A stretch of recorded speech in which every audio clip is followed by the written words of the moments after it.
adventista independiente como ustedes hace muchos años y crecí en esta iglesia desde que tengo uso de razón. Y no sé, viendo las fotos del pastor Manuel cuando era más joven de lo que ahora es, parece que le había visto a algún lado. Yo pensé de ir en una cárcel o algo así.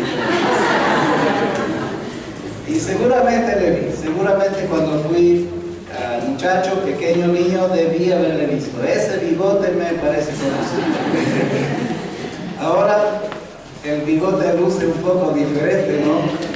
Pero el bigote es inconfundible. Entonces creo que le habré visto, sinceramente. Vi algunos pastores ahí que conozco desde que fui niño chiquito, el pastor Luis Torres, por ejemplo. Y es un lindo hermano, así que me siento como en casa aquí, aunque ustedes no lo crean. Pero es un honor para mí estar aquí. Y yo quería decirles como decimos en el campo, una palabrita en cuanto a los pastores. Y espero que me escuchen.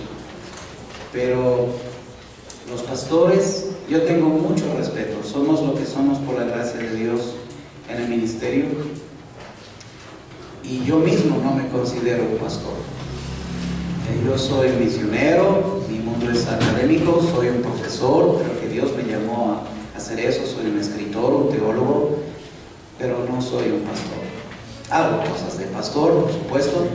He sido pastor de muchas iglesias como la nuestra, en la Bautista Universitaria, que es esta iglesia que está frente a la universidad, como por 10 años pastoreando esta iglesia, pero no me siento pastor.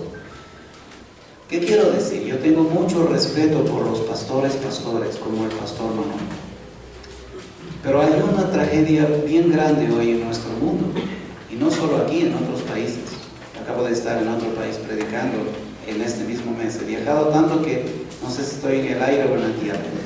Si me duermo en el sermón, me avisan, ¿ya? Pero en todo lado que voy, es la misma tragedia, y para mí es una tragedia. Y sigue repitiéndose la palabra de Jesús.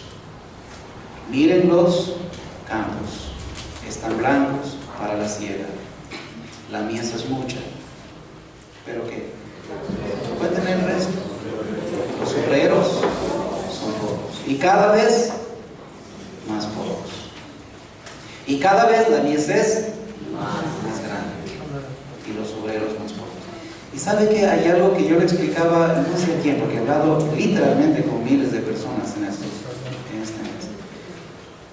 Pero le decía, Jesús nunca habló de que vayamos a abrir nuevas iglesias. Y no estoy diciendo que no hay que hacerlo, pero Jesús no lo pidió. ¿Y sabe qué sí pidió el Señor Jesucristo? Él no habló de más iglesias.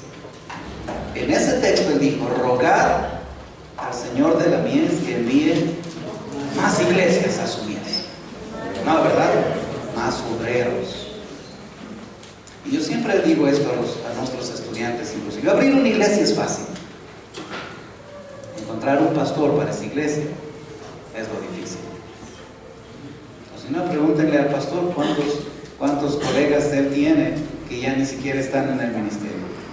¿Cuántos estudiaron con él en el instituto y cuántos están y cuántos ya no están? En Estados Unidos, solamente el 5% de los estudiantes que están en los seminarios, que son miles, solamente el seminario bueno, nosotros tenemos 5 seminarios enormes con miles de estudiantes en Estados Unidos, y solamente el 5% de los que están allí van al ministerio, el 95% no. Los obreros cada vez son pocos. Le cuento algo para terminar no tiene nada que ver con el sermón. Hemos hecho varios viajes este mes. Uno fue al Coca. Fuimos invitados al Coca. Le va a sorprender lo que va a escuchar. Nos invitaron, alguien tomó en contacto con nuestro jefe en Estados Unidos y nos pidieron ir a esa ciudad, aquí en nuestro país. Y yo nunca había ido al Coca. Así que con otro compañero misionero tomamos un avión, nos fuimos este martes pasado. Regresamos el miércoles. Un hombre, un empresario petrolero ecuatoriano, resulta ser hasta paisano mío, en la misma ciudad donde yo nací, en El Oro, Piña se llama esta ciudad, y vive allí más de 30 años. Él no asistió a una iglesia, ama a Dios a su manera, como dirían, tiene una empresa muy productiva y está construyendo, escuche bien, en una hectárea de terreno. ¿Sabe lo que es una hectárea de terreno? 100% es, ¿no? 100%. Correcto. En una hectárea de terreno, y me consta, si quiere le muestro fotos. Un templo que ni en Quito tenemos. Todo esto, sin exagerar, todo este templo apenas es el estrado, la plataforma. Esto es todo esto en ese templo. De lujo, con paredes de cristales. Las paredes son mucho más altas que esto. Lo está haciendo para 2,000 personas. Y nos llamó a nuestra misión diciendo, yo estoy construyendo esto aquí, iba a dárselo a los católicos, pero hablé con el monseñor fulano y le dije que no es para él, sino es para los bautistas. Y nos está pidiendo a nuestra misión que enviemos un obrero a esa vez. Es una locura, nunca en mi vida había visto algo así. Es un templo de lujo. ¿Y sabe qué? Y este es un desafío para todos los cristianos. De todo lo que ingresa a mi empresa, dice, se llama Ricardo Ramírez, si quiere orar por él. Ricardo Ramírez. La empresa se llama 3E. Es prácticamente inconverso. Él es un hombre religioso, piadoso, creo yo. Se reúne con sus, ¿cómo se dice?, empleados para hacer devocionales. Un ex jefe gringo de él era bautista, porque ahí fue la semilla. Pero este gringo se fue, empresario petrolero, y él quedó con los negocios allí. Y él está pidiendo que enviemos un pastor. Y asómbrese, de todo lo que le ingresa a él nos dijo esto. El 10% él separa para la obra de Dios. Este es un dinosaurio, hermano. Este es algo increíble. La mies es mucha, obreros pocos. La gente quiere escuchar de Jesús. Hay templos de 2,000 personas en plena selva de la Amazonía, y es interesante porque la ciudad del Coque está como aquí, y a 10 minutos en plena selva está ese templo. Impresionante. Así que yo no sé qué vamos a hacer, hermanos. Yo he dado el reporte a nuestros jefes y yo no sé qué. ¿Alguien quiere irse como pastor al Coca? Tiene un templo ahí que ni en Quito tenemos, y supongo que tendrá un buen sueldo. Juan, capítulo 8. Versículos 1 hasta el versículo 11. Así que yo quiero dar también mi saludo al pastor Manuel por el día del pastor. Dice que tenga no solamente un lindo día, sino un lindo ministerio hasta que Dios lo llame. Los pastores no se jubilan, ya sabes. Este es un trabajo en el que no nos jubilamos. Aún muertos seguimos predicando. Por el testimonio que dejamos, ¿verdad? Por la gente que tocamos, aún muertos seguimos predicando. Y a la iglesia, hermanos, cuiden a su pastor. Los pastores son una especie en extinción, creo yo. Cuiden a su pastor, amen a su pastor, protejan a su pastor. ¿Quién es el pastor del pastor? ¿Sabe que un ministerio al cual Dios nos está llamando, mi esposa a mí, ya desde unos 5 o 6 años atrás, es pastorear pastores? No buscamos esto, pero estamos mentoreando pastores, aquí en otros países, mentoreando pastores. ¿Sabe por qué? Porque ¿quién cuida a los pastores? ¿Quién es el pastor del pastor? Todo el mundo tiene pastor en la iglesia, pero ¿quién es el pastor del pastor? Nadie. Y los pastores sufren mucho, lloran solos. Hay cosas que ellos no pueden hablar con nadie. Por supuesto, solo con el Señor. La vida de un pastor es gloriosa, pero a veces es demasiado dolorosa también, muy triste, muy triste. La soledad que vive un pastor solo la conoce otro pastor. Así que oren mucho por su pastor, mándenle a un crucero. ¿Sabe que mi esposa anoche estábamos hablando, tenemos otra pareja misionera, no sé, estoy asustado, Dios nos está dando tantas cosas a mi esposa y a mí en las manos de las que ya tenemos. Pero tenemos otra pareja de misioneros norteamericanos que no hablan nada, casi nada de español, y ya vinieron a Ecuador para trabajar, van a trabajar que no trabajaron con nosotros. Pero estábamos hablando de un crucero y mi esposa me está reclamando, después de 23 años de trabajar, me das un crucero. Acaba de estar por allí y conoció y vio los cruceros, así que me dijo, me das un crucero. Yo pensaba darle un crucero por la Carolina, ella va a estar tan billo, muchacha. Pero dijo, no, es de las Bahamas, de no sé cuánto. Así que los misioneros sufren. Ok, Juan, capítulo 8. Listos, Biblia abierta. Vamos a estudiar un pasaje que francamente es súper, hiper conocido, pero ahora lo va a entender. Entonces, papel y lápiz porque vamos a estudiar, ¿ya? Tenemos el tiempo corriendo. Y Juan capítulo 8. Este es un pasaje, es una historia que casi todas las personas que no han leído la Biblia, por lo menos han escuchado esta historia. ¿Quién no ha escuchado? El que está libre del pecado, ¿cómo es? Arroje la primera piedra, ¿no es cierto? ¿No? Todos hemos oído eso de la primera piedra y no. Hoy va a entender ustedes, pero lo necesito el cuerpo ya. ¿Listo? Y el que se duerme, va a venir un ángel del cielo con truenos y centellas y lo va a castigar. Así que no puede dormirse, ¿ya?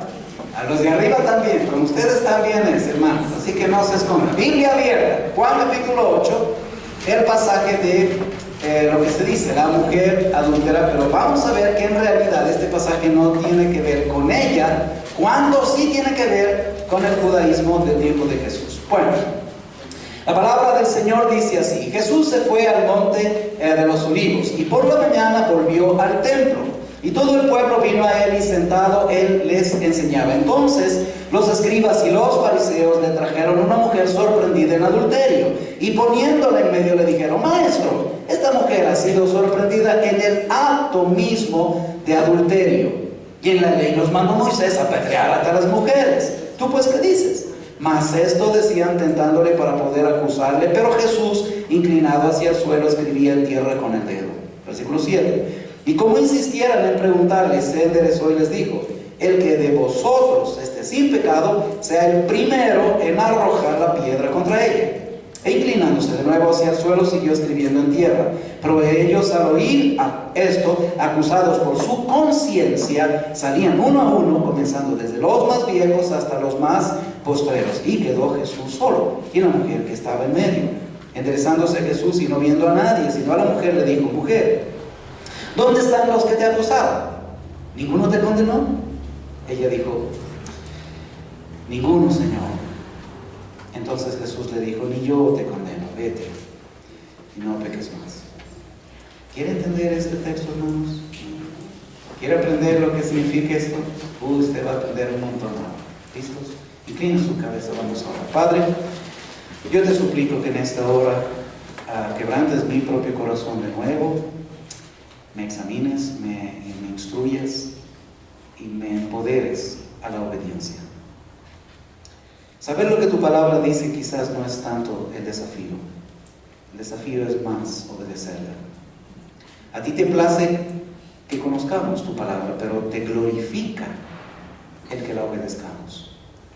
Pero para obedecerla hay que entenderla.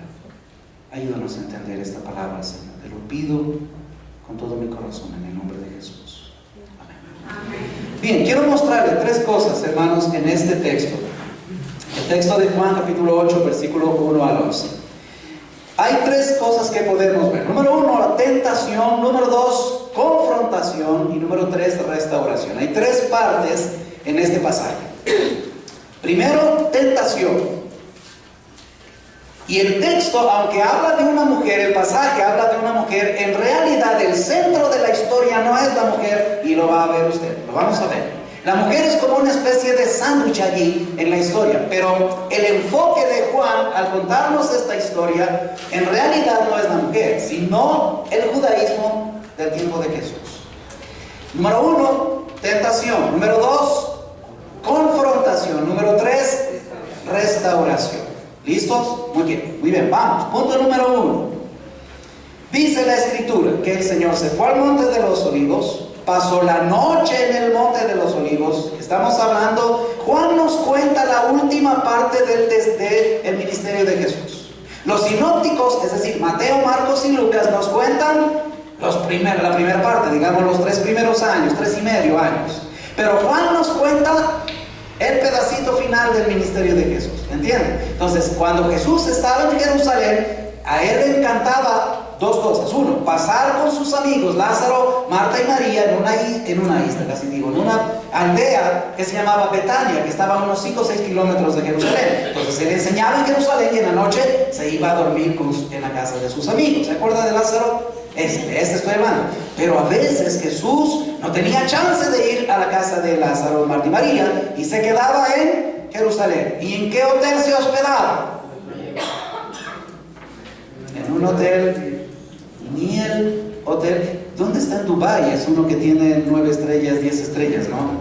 El que más lujoso es. Usted no lo cree, yo he estado en hoteles de 0 estrellas, de 5 estrellas, pero también he estado en hoteles de millones de estrellas. ¿Y sabe cuál es ese hotel?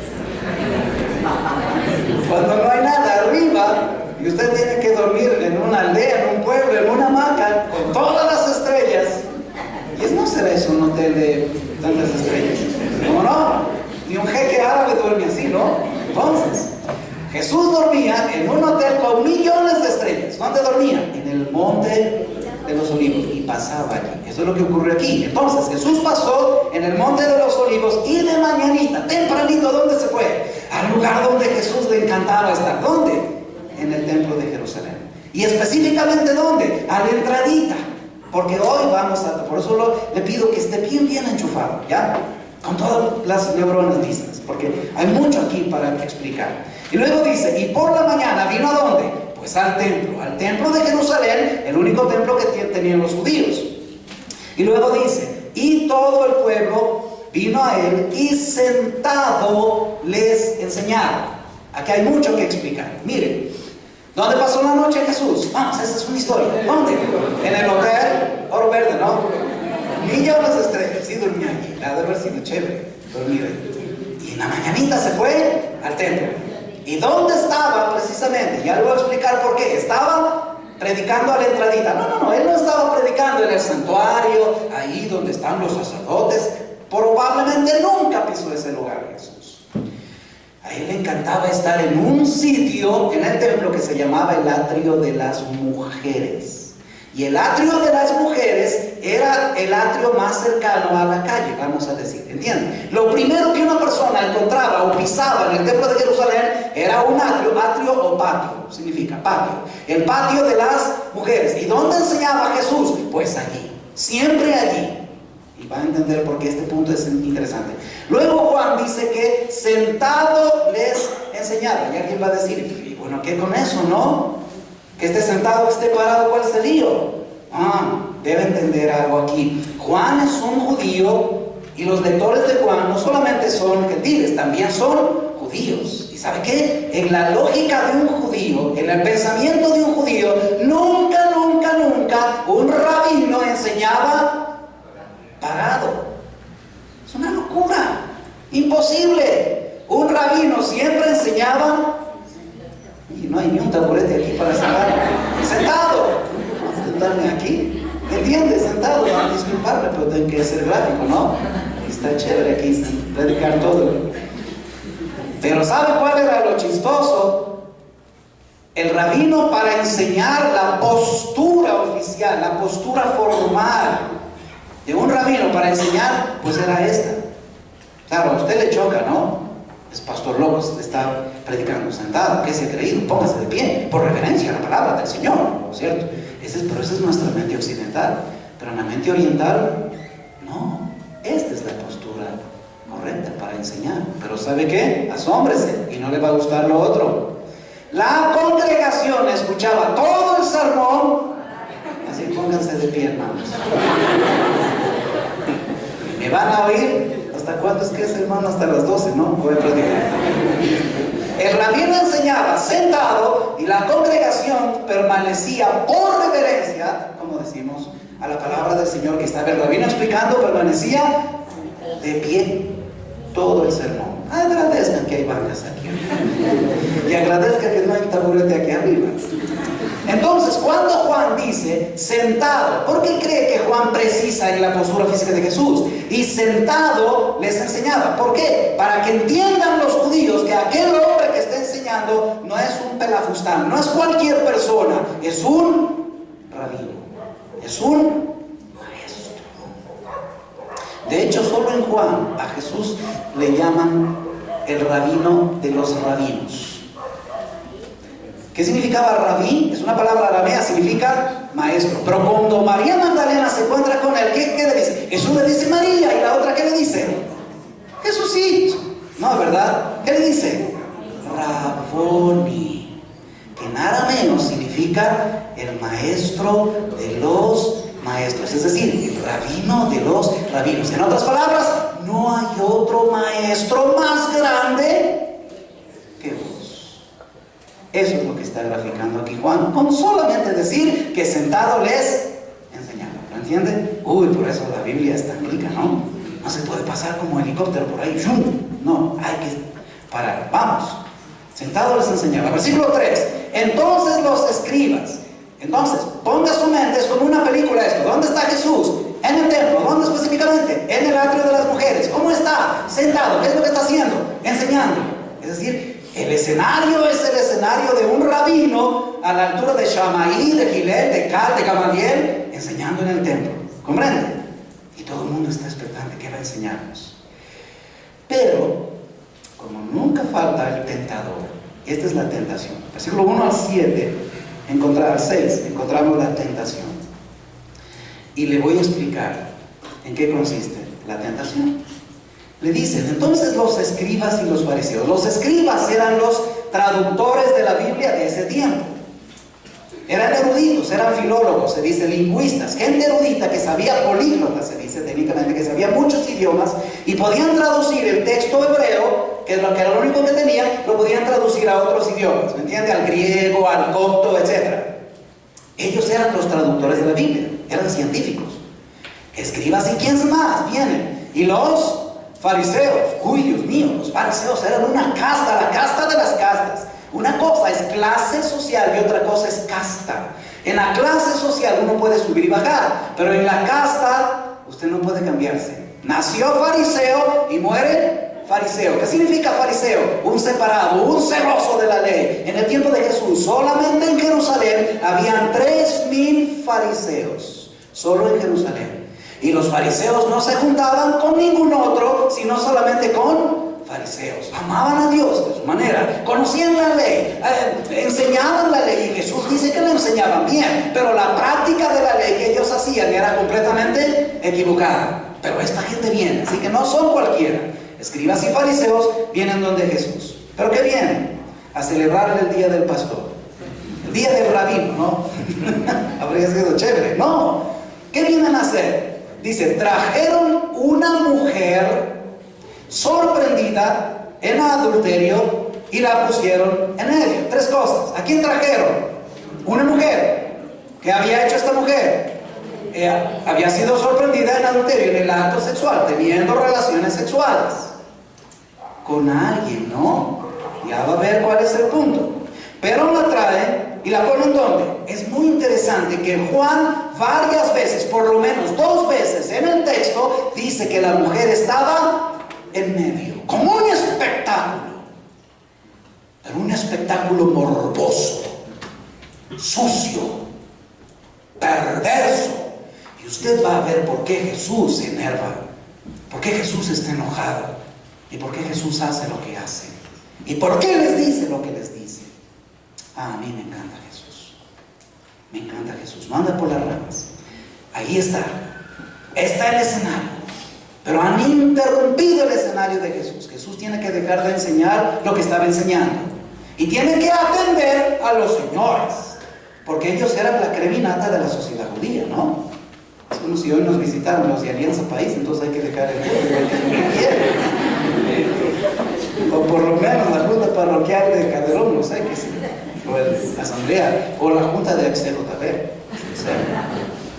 Versículo 4. Y le dijeron, quiero que me sigan, hermanos, porque el tiempo corre tanto. Y le dijeron, maestro, hipócritas, porque no están pensando en Jesús como un verdadero maestro, ¿va a entender? Maestro, esta mujer ha sido sorprendida en el acto mismo del adulterio. Ajá, interesante, ¿no? Solita. Y luego le dicen, versículo 5, escuchen, perversos. Y en la ley de Moisés, él nos mandó apedrear a tales mujeres. Tú pues, ¿qué dices? Pero la clave la primera parte de la historia está en el versículo 6. ¿Alguien que me lea el versículo 6?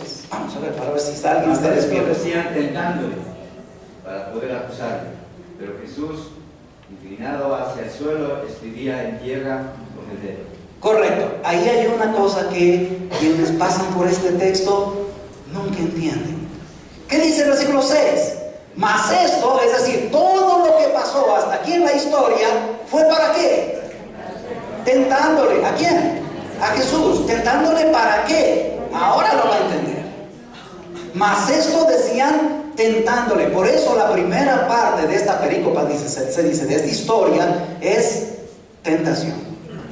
Tentación. ¿En qué consistía la tentación? Y ahora les suplico que me escuchen. ¿Ya? Escuchen. ¿Qué es lo que están pidiendo estos escribas y fariseos contra esta mujer? ¿Qué están pidiendo? ¿Qué están pidiendo? Matarla, ¿no? Hay que matar a esta mujer adúltera. Muy bien. Están pidiendo matar, asesinar. Muy bien. Ahora, les suplico que escuchen esto. En el Antiguo Testamento, ciertamente Dios había mandado matar a los adúlteros a pedradas. Esa era la ley de Dios. Pero lo que debe saber usted es lo siguiente. En el tiempo de Jesús, los judíos estaban bajo la esclavitud de los romanos. Y los romanos les dijeron a los judíos: ustedes judíos no tienen ningún derecho a matar a nadie. Solo nosotros tenemos derecho a matar a la gente, por lo que nosotros consideremos y en la manera que querramos. Ustedes no. Así que guárdense su ley, pero ustedes no pueden matar a nadie. Muy bien. Ahora, usted debe saber también otra cosa. La única excepción, los romanos consideraron la pena capital, se puede decir, es decir, la muerte de una persona, y se la dieron a los judíos con una sola excepción. Y aquí viene el punto. Les suplico. Miren. En el templo de los judíos, el templo tenía varios patios. El primer patio, el de la entradita, se llamaba el patio o atrio de las, ya le dije, de las mujeres. Luego venía otro patio, entrando un poquito más adentro, ¿no? Se llamaba el atrio de los gentiles. Es decir, a donde usted y yo habríamos podido llegar, acceder, accesar, pues. Pero llegábamos a un punto, a una pared de esta altura, 1,50 m. Tiene esto, más o menos, ¿no? Porque yo tengo 1,80 m. Entonces, 1,50 m. Había una pared. Tú ibas como gentil y ¿cómo se dice? Te topabas, te trancabas en una pared de 1,50 m de altura. Y tú llegabas allí y solamente podías mirar lo que pasaba allá. ¿Y qué había más allá? Venía el atrio de Israel, donde solamente podían entrar los judíos varoneros mayores de 20 años y nunca las mujeres. Así dio Dios sobre el templo. Solo los varones judíos mayores de 20 años y solo judíos podían estar en lo que se llamaba el atrio de Israel. Y más adentro había otro espacio que se llamaba el lugar santo. Y al fondo, vamos a pensar, el bautisterio es solamente como una metáfora, ¿entiende? Estaba una cortina donde había un espacio de más o menos 4 por 4 metros cuadrados. Y ahí estaba el lugar santísimo. Que nadie podía entrar, solamente el sumo sacerdote una vez al año, bla, bla, bla, etc. En el día de expiación. Ahora, escuchen. ¿Los gentiles podían entrar al templo de los judíos? Sí, pero solo podían entrar hasta donde encontraban la pared. Es más, había un rotulito aquí en la pared que decía, una advertencia a los gentiles: no puede pasar esta pared a menos que usted quiera morir. Y escúcheme, esa fue la única excepción que los romanos, en su jurisprudencia, en sus leyes, consideraron para que los judíos matasen a una persona. Es decir, vamos a decir que llegaba un ecuatoriano de Carpumbo, ¿no? Bien macho, y llegaba al templo de Jerusalén, y llegaba a la pared, y decía, qué tonterías, aquí hay un letrero y a mí yo soy bien carapungueño y me voy a chancar la pared. Y se pasaba la pared. Bueno, podía pasarse la pared, pero ya no regresaba, ¿no? ¿Y qué hacían con ese fulano? In ipso facto, se dice en el latín, ¿no? Inmediatamente lo agarraban, lo ponían fuera del pueblo y lo, como dicen los guambras ahora, ¿no? Lo mataban. A pedradas, a piedra limpia. No es que hay en Calacalí. Y lo mataban. Esa era la única, entiéndame, la única excepción, la única causa para matar a un judío, a un gentil. Ellos no podían aplicar sus leyes del Antiguo Testamento. No sé si ya entienden donde Juan rasca, porque es allí donde pica. ¿Está entendiendo el texto? Vamos al versículo 6. Veo unas caras de enamorados, no entienden todavía. Versículo 6 dice: mas esto decían tentándole. ¿A quién? A Jesús. A los judíos, estos escribas y fariseos, la mujer no les importa. Lo que ellos quieren, su bronca no es con la mujer, su bronca es con quién, con Jesús. Están tentando a Jesús, pero tentándole ¿a qué? Ajá, ahora va a entender. Están tentándole. ¿Para qué es la tentación? Vamos a ver, vamos. Cualquier tentación, ¿para qué es la tentación? Para que caiga en el pecado, ¿no es cierto? Para que haga algo malo, algo pecaminoso, algo impuro, inmoral, sucio, pues, ¿verdad? ¿Sí me entienden? Muy bien, entonces el texto dice que estaban tentando a Jesús, pero la pregunta es, ¿tentándole a qué? Y aquí viene la cosa. Tentándole a que se ponga en contra del imperio romano. ¿Por qué? Porque si Jesús decía, maten a la mujer, porque la ley de Moisés dice así. Es más, ¿quién dio la ley a Moisés? El propio Jesús. Entonces, maten a la mujer. Jesús iba a cometer dos graves errores. Uno, iba a matar a una mujer inocente. ¿Y sabe por qué inocente? Y usted va a decir, hermano, pero aquí dice que fue sorprendida en el acto mismo del adulterio. Sí, mi amigo, pero que yo sepa, y su angelicalmente también, para tener sexo se necesitan dos. La pregunta es, ¿dónde está el otro? Si fue sorprendida en el acto del adulterio, oye, debieron agarrarles a los dos con las manos en la masa o donde sea, ¿no? ¿Y por qué traen solamente a la mujer? ¿Por qué? Hipócritas. Porque dejaron escapar a Juanito. Y solamente se la pegaron con Juanita. Porque la sociedad judía era así de hipócrita. Pero si usted lee, que no tenemos tiempo, si usted lee el Antiguo Testamento, la ley decía que debe apedrear al adúltero y a la adúltera, señores. Y si Jesús decía, maten a la mujer, él iba, con todo y ser adúltera, él iba a condenar a una mujer inocente. ¿Por qué inocente? Porque no hizo nada. No, inocente porque no solamente era ella la que debía morir, sino también el fulano con quien estaba teniendo relaciones sexuales. ¿Me está entendiendo? Sí. Jesús estaba siendo entonces tentado con la propia ley judía a cometer un acto de suprema injusticia al matar a la una y ser cómplice de la liberación del sinvergüenza que también estaba allí. ¿Estás entendiendo el texto? Número uno, pero ¿cuál era la otra tentación? Quebrantar la ley romana. ¿Por qué? Porque los romanos habían dicho, no pueden matar a nadie, ni por adulterio. Nosotros vamos a tener que hacer. Así que traiga todos los casos a nuestras cortes greco-romanas y nosotros lo vamos a resolver. A ver, ¿eso no pasó con Jesucristo? ¿Los judíos clavaron a Jesús en la cruz del Calvario? No, Señor. No fueron los judíos. Los judíos no podían hacer eso. ¿Por qué los judíos van donde Pilato? Precisamente por esto. Porque ellos no podían ejecutar la muerte de nadie. Y van donde Pilato a acusarlo de que se hace pasar por Dios. Y Pilato decía, a mí qué me importa eso.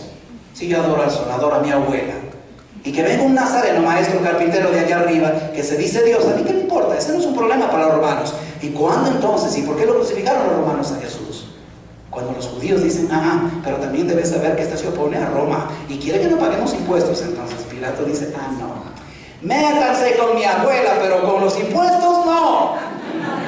Métanse con nuestros dioses, pero con los impuestos de Roma no. Y que sepa usted, amigos, que Roma crucificaba a las personas por no pagar impuestos. Los romanos decapitaban a un romano que no pague impuestos y crucificaban a un gentil que no pague impuestos. Por eso le dicen a Pilatos, si liberas a este, no eres amigo del César. Y desgraciados, sinvergüenzas, hipócritas, le dicen a Pilato, ¿no? Y nosotros no tenemos más Señor y Rey que César. ¿Entiende el punto? ¿En qué consiste la tentación aquí? Están provocando que Jesús quebrante su propia ley judía. ¿Por qué? Porque tenían que matar a Juanita y a Juanito, o a Pepita y a Pepito. Quien diga Juanito, yo soy Juanito, ¿no? Okay. A Pepa y a Pepa, ¿ya? Tenían que matar a la mujer, pero también tenían que matar al hombre. Pero si Jesús accedía que solo maten a la mujer, aunque ella era adúltera y según la ley merecía la muerte de la ley de los judíos, Jesús habría sido injusto. ¿Por qué? Porque también tenía que morir el otro. ¿Me está siguiendo? Y lo otro, si Jesús hubiese eso, inmediatamente los romanos habrían venido para matar a Jesús. ¿Por qué? Porque Jesús habría quebrantado la ley de los romanos al arrogarse, pues, él, la función del César. Solamente los romanos podían matar a la gente. Jesús no era romano, era un judío. ¿Está entendiendo la tentación? Hay más para explicar, pero es suficiente. Tentación. Versículo 7 en adelante, confrontación. Y cómo insistieran en preguntarle, es que estos no se comían el cuento así rápido, ¿verdad? Y siguen preguntando, y siguen acusando a Jesús, y diciéndole, Señor, hay que matar a esta mujer. Y cómo insistieran en preguntarle, se enderezó y les dijo, aquí va a escuchar otra cosa preciosa. El que de vosotros esté sin pecado, sea el primero en arrojar la piedra contra ella. Ahora, ¿qué significa esto? Escúchenme, se lo suplico. Según la ley judía, porque entienda que quienes están acusando a Jesús y tentando a Jesús son escribas y fariseos. ¿Y quiénes son? Judíos. ¿Quién es Jesús también? Judío. ¿Quiénes son sus discípulos? Judíos. El escenario y la gente acá, todo el mundo es judía. De hecho, la mujer que trajeron también es judía. ¿Y cómo sabe eso? Va a decir usted. Simple, porque la están tratando de juzgar con la ley judía. Y los judíos nunca juzgaban con su ley a los gentiles. ¿Entienden? Entonces acá todo el mundo es judío. ¿Por qué es importante entender esto? Escúcheme. Porque en la ley judía decía lo siguiente. Cuando una persona era digna de morir por lapidación, se dice a pedradas, había un proceso, un procesito. Medio macabro era el tema. Cogían al adúltero, a la adúltera, en este caso, que no eran los únicos, porque también sepan los hijos. ¿Cuántos son hijos aquí tienen papá todavía? 1, 2, 3, 4, algunos. Algunos tienen hasta miedo de levantar la mano. Levante la mano. Bueno, debe honrar a su padre, a su madre y no debes maldecirlo nunca. Y agradeces que vives en este momento, en este tiempo. Si vivieras en el tiempo de los judíos, si tú maldices a tu papá, a tu mamá, había que sacarte fuera de la ciudad y matarte a punta de piedra, así de simple. Qué chévere sería eso ahora. Nos faltaría la cantera de allí de Caracalí, estaría corta, ya llegaríamos a Mindo lavando la montaña, porque hoy los hijos son tan perversos, francamente. Los míos y los suyos, por supuesto que no.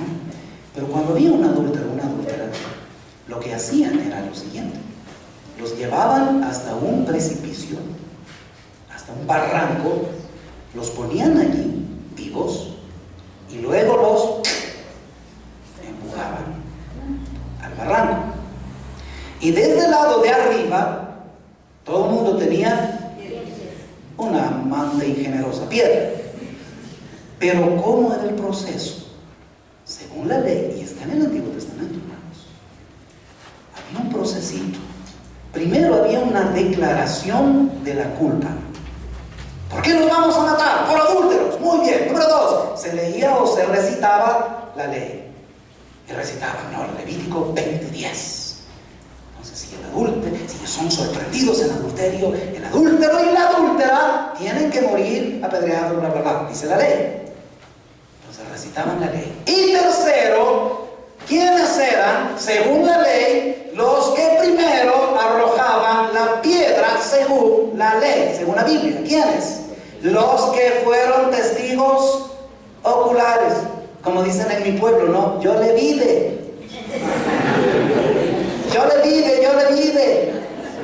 Y como yo le vide, yo tengo el privilegio de echar la primera piedra. Así que no es que, a ver, a la 1, a las 2 y a las 3 y todo el mundo apedreaba. No, señores. Hasta eso era con un orden, ¿no? Y está en la Biblia, eso es bíblico. Agradezca que vivimos en otro tiempo. Entonces el rabino decía muy bien, hay que apedrear a esa persona. Pero ¿quiénes son, según la ley, según el proceso judicial judío, el que tiene que arrojar la primera piedra? ¿El sacerdote? ¿El rabino? No, señores. Los testigos oculares, es decir, los que vieron, que debían ser 2 o 3 por lo menos. Entonces los testigos se ponían enfrente de la muchedumbre, cada uno con su piedra. Los testigos que vieron a estos dos adulterar, los testigos, remarco en esto, y ¡pum!, lanzaban la piedra en uno, ¡pum!, el otro, ¡pum!, el otro, que mueran los adúlteros según la ley, etcétera, etcétera. Y luego venía la muchedumbre y terminaba el trabajito. Y los mataban, quedaban ya sepultados, y no solo en un barranco, sino bajo un montón de piedras. ¿Lo entendió? ¿Me entienden? Jesús dice acá, chévere, ¿quieren cumplir la ley judía? Muy bien, señores. Jesús es súper sabio, es Jesús, ¿no? Y mira lo que dice: el que de vosotros esté sin pecado. Este versículo ha sido súper, hiper, mega mal entendido. Y no significa lo que normalmente creemos que significa. Ya lo va a entender. El que de vosotros esté sin pecado sea el primero en arrojar la piedra contra ella. Para entender este versículo, tú tienes que leerlo al revés. El primero en arrojar la piedra contra ella, ¿quiénes debieron haber sido? Según la ley judía a la que ellos están apelando. ¿Quiénes? Se lo acabo de explicar. Los testigos. ¿Y los testigos estaban allí? Por supuesto que sí. Los escribas y los fariseos la trajeron a la mujer, pero ellos la vieron adulterar. No. 2 o 3 fulanos vieron a esta mujer teniendo sexo con un hombre que no era su marido, o simplemente con un soltero, y la trajeron a los escribas y fariseos. ¿Está entendiendo? Y ellos están presentes allí. Y Jesús va directo al plano, como siempre, y dice: el que de vosotros esté sin pecado. ¿De quién está hablando? ¿De los escribas? No. ¿De los fariseos? No. ¿De la muchedumbre? No. ¿De los discípulos? Del Pedro y del Marcos. No. ¿De quién está hablando Jesús? A ver, almas vivientes, almas benditas, ¿de quién está hablando Jesús? Estamos estudiando la Biblia, ¿no? A mí me encanta predicar expositivo. ¿De quién está hablando Jesús? Fariseos, no escribas, no discípulos, no muchedumbre, no. ¿De quién está hablando Jesús? ¿Contra quién está hablando Jesús? ¿A quiénes le está hablando cara a cara y diciéndoles hipócritas, sinvergüenzas, malagentes, perversos, asesinos? ¿A quiénes? A los testigos. ¿Por qué? Porque le acabo de explicar que según la ley judía, a la cual están apelando, los testigos eran los que tenían que lanzar la primera piedra. Pero ¿cuál es el problema de los testigos aquí? ¿Cuál es el problema de los testigos en esta historia? Que trajeron solo a la mujer y dejaron escapar al hombre. ¿Quiénes hicieron eso? ¿Los escribas? No, amigo. Los fariseos tampoco. O sea, ¿quiénes hicieron el aspaviento, vamos a decir? ¿Quiénes armaron la bronca? ¿Quiénes armaron el conflicto contra esta mujer? ¿Fueron quiénes? Los que la vieron. Perfecto. Y si ellos querían cumplir la ley, debieron traer a la una y debieron traer al otrito. Ay, que se nos escapó. Ay, sí.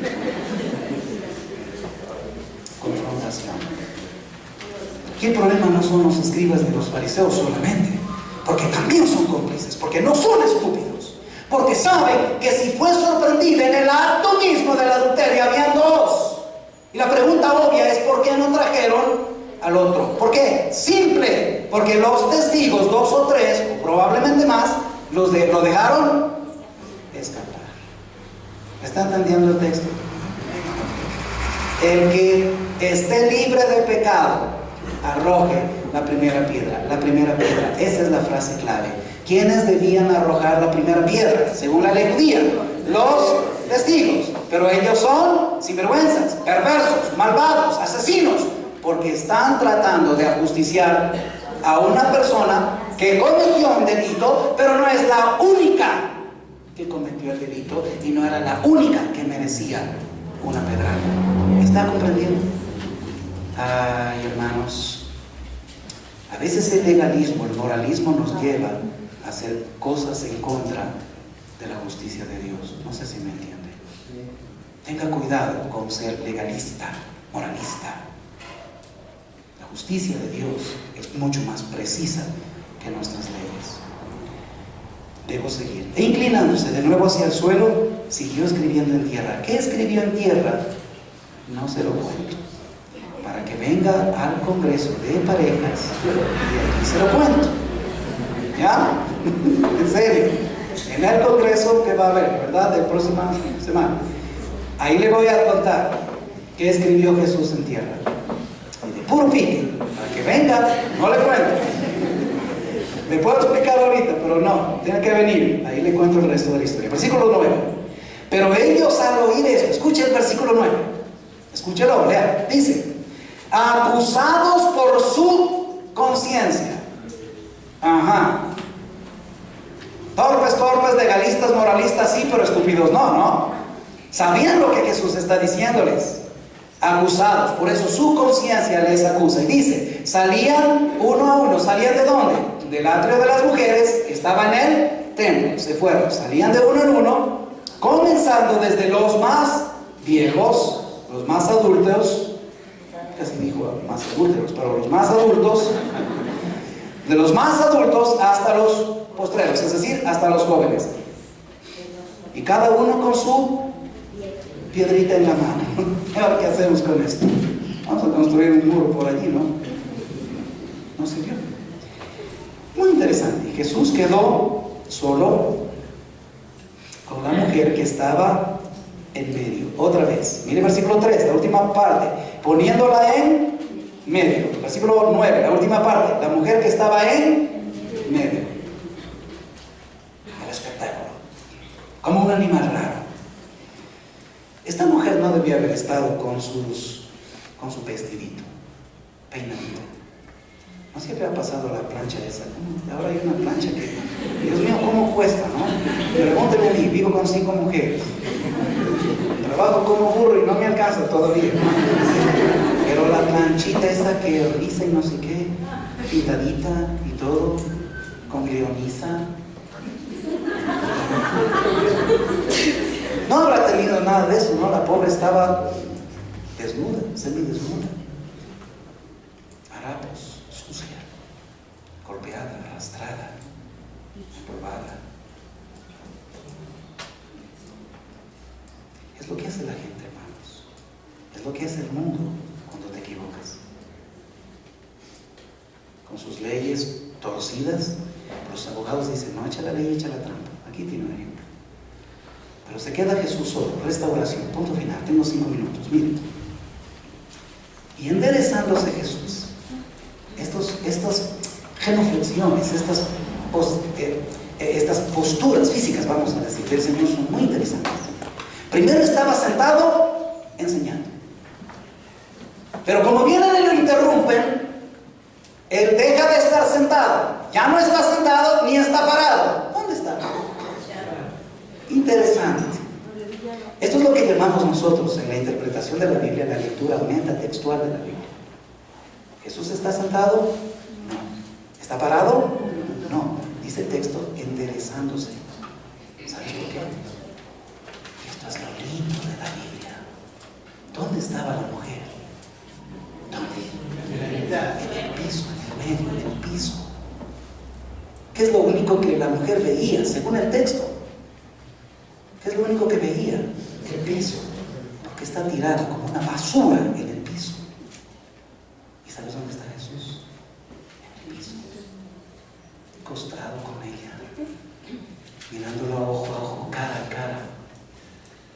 Mirándola. Era el santo, santo, santo Hijo de Dios. El perfecto Hijo de Dios. Era Dios hecho carne. El rabino, el maestro, todo lo que tú quieras. Pero no está sentado enseñando, ni está de pie. Se bajó y se puso al mismo nivel del pecador. ¿Lo entiende? ¿Lo entiende? Y acostado con la mujer en el piso, es que ocurre todo el episodio. Luego dice, enderezándose Jesús, es decir, poniéndose de pie, viendo, versículo 10, a nadie sino a la mujer. ¿A quién estaba viendo Jesús todo el tiempo? A la mujer. ¿Cuál es el interés de Jesús? ¿Los que son pecadores y lo reconocen como tal? ¿O aquellos que son pecadores y se creen la divina santidad como los fariseos? ¿Dónde pone Dios los ojos? Siempre en un pecador arrepentido. Acabamos de cantar una canción muy bonita. En el coro dice de la gracia de Dios. Sublime gracia del Señor que a un pecador salvó. ¿Sabe quién dijo eso? Ese texto, quien haya compuesto esa canción, lo tomó de un autor que se llama John Newton. John Newton, un puritano. Y John Newton dijo, hay dos verdades que sostienen mi vida. Uno, que tengo un grandísimo pecado, soy un grandísimo pecador, pero que también tengo un grandísimo redentor. John Newton, creador de Amazing Grace, oh gracia sublime, como acaban de cantar. Aquí tienes el ejemplo. Una gran pecadora, pero esta gran pecadora tiene un gran salvador. Mire la historia, tengo 1 minuto, 2 minutos. Le dice, mujer, la palabra en griego es kuné, y aquí hay una cosa linda. ¿Sabe cómo? Ay, Dios mío, qué pena que el tiempo es tan cortito. ¿Sabe cómo Jesús llamó a María, la mamá biológica? Mujer. Igualito. En español dice mujer. En griego tenemos 2 palabras. Una para mamá es meter y otra para señora, que es kuné. Y la palabra en griego aquí es kuné. La mejor traducción es señora. Señora, con respeto, con consideración, con estima. El mundo te puede creer una basura por seguir a Cristo. Pero Cristo te da una dignidad que tú no tienes idea. Nunca crea lo que el mundo dice que usted es. Nunca. Créele a Dios. Cree lo que Dios dice que tú eres. Usted puede pensar, soy un miserable pecador, como John Newton, una basura. Y lo soy, por lo menos yo sí. Pablo dijo varias veces, palabra fiel y digna es esta, que Cristo vino al mundo a salvar a los pecadores, de los cuales yo soy el primero. Y yo digo que yo soy el segundo. Pero Cristo, cuando venimos a Él, nos da una dignidad que usted no tiene idea. Señora. ¿Para quién es esta persona para los demás? Una adúltera, una prostituta, una mujer, una don nadie, una que no vale la pena, una que hay que matar, una que merece mi piedra y desprecio. ¿Verdad? ¿Pero qué dice Jesús? Señora, ¿dónde están los que te acusaban? Y Jesús hace 3 cosas aquí. Este es otro sermón para otro ratito cuando venga. ¿Dónde están los que te acusaban? ¿Ninguno te condenó? Jesús tiene una. Ninguna, ¿no? Cuando estás cerca de Jesús vas a estar lejos de la gente. Pero cuando estás cerca de la gente vas a estar lejos de Jesús. ¿A dónde vas a estar tú? ¿Agradando a la gente? ¿Teniendo el beneplácito de la gente? ¿Cayéndole bien a la gente? ¿Siendo popular ante la gente? ¿Teniendo fama de la gente? A mí no me interesa la gente. Pablo dijo en el libro de Gálatas, si yo agradara a los hombres, no sería siervo de Jesucristo. Hermano, mi pasión es servir a Jesús, hablar de Jesús, predicar de Jesús, enseñar de Jesús. Y si por eso el mundo me tiene que echar piedras, que las prepare, no me importa. Ninguno te condenó, y ella dijo, versículo 11. Versículo 11 es el versículo maravilloso, pero eso lo explico en el ¿cómo se dice? Congreso, ¿ya? Así que venga. Ninguno. ¿Quién es esta persona para Jesús? Una señora. Y ahora, ¿quién es Jesús para esta mujer? Léalo. Léalo. Ninguno, Señor. En el idioma griego es curios.